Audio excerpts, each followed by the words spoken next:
Peter Rondinone. I work for Coldwell Banker under a team called Barcelona Realty Group. This is my fourth year in real estate. And this is our team's second year of doing platinum, which is back-to-back years of 20 million. So we're pretty excited with where our business is at. I think the hardest obstacle that most real estate agents face is, where do you get your lead sources from? You have your standard Zillows, but that's very expensive for an individual agent, when you start. Then obviously there's word of mouth and database calls. So I think finding a consistent source of leads to just work is really the biggest barrier of entry with it. And for me, having joined on a team, I had my team lead to be able to kind of filter down some leads to me, some older Zillow stuff and some older database stuff. And we did some Facebook advertising ourselves, but really all we were getting from those Facebook ads would just be kind of email addresses, no real phone numbers. So I think on a day-to-day basis, trying to have a lead source to work is really tough. Everyone will say, well, you got to hit the phones, make your calls. But if you don't have a list to call, who are you going to call? And, everyone's like, well, like an agent like Catherine, they're like, hey, work your sphere, work your database. And great, Catherine's been doing it for 15 years. So she has a database of 2,000-3,000 numbers and phone calls you get into. For an agent like myself just starting, they're like, all right, work your database, work your sphere. I'm like, okay, so I've called the 20 people I know. Let them know that I'm working in real estate, and my sphere of lead sources is like 100. So how are you supposed to get better at being on the phone and prospecting if you don't have lists to work through? There's only so much you can call family and friends. I think there's like that fine line of like where you don't want to come off as too salesy, to people who so you want to try to provide some sort of value to them to see, if there's anything in real estate that you can provide, but there's only so many times you can, reach out and touch base with that. So trying to find a lead source to work on a day-to-day basis is so hard. Kind of you're lost in a sense because we're not salary workers, so it's not like you can sit and waste time on your computer and browse websites or scroll through your phone because you're not making any money.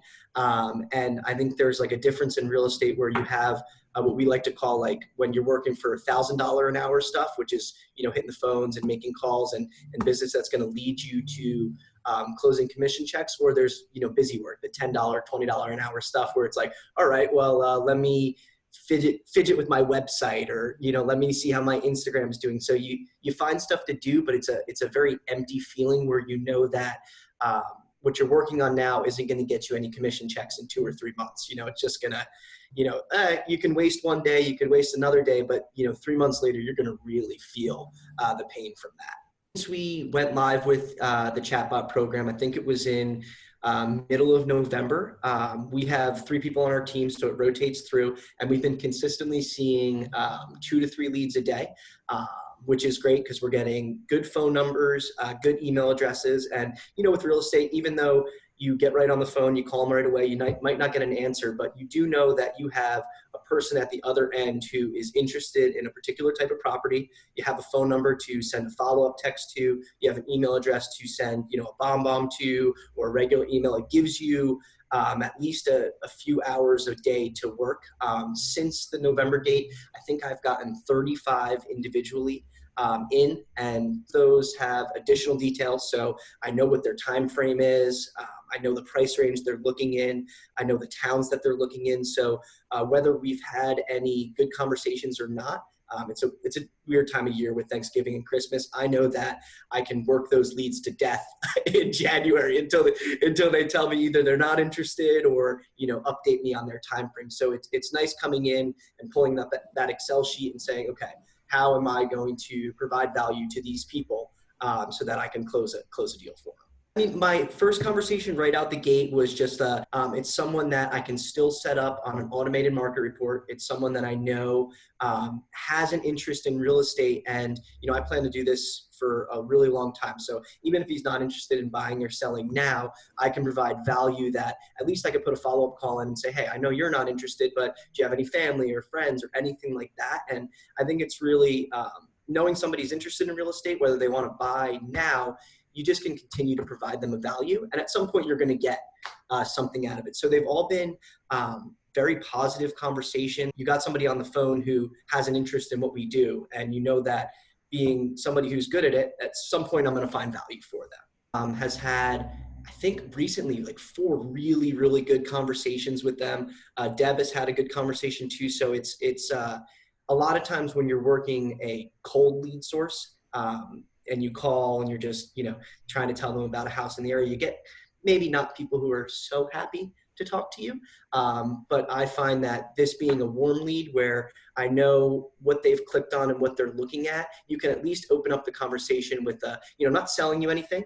I'm just trying to make sure you receive what you were looking for and letting you know that I'm available for any other questions that come up. So it's not necessarily that weird, like, why are you calling me? I'm calling you because of this one particular thing. And for me, at least, I don't love getting on the phones, but these are really easy calls for me to make because I know that there's something good to reference.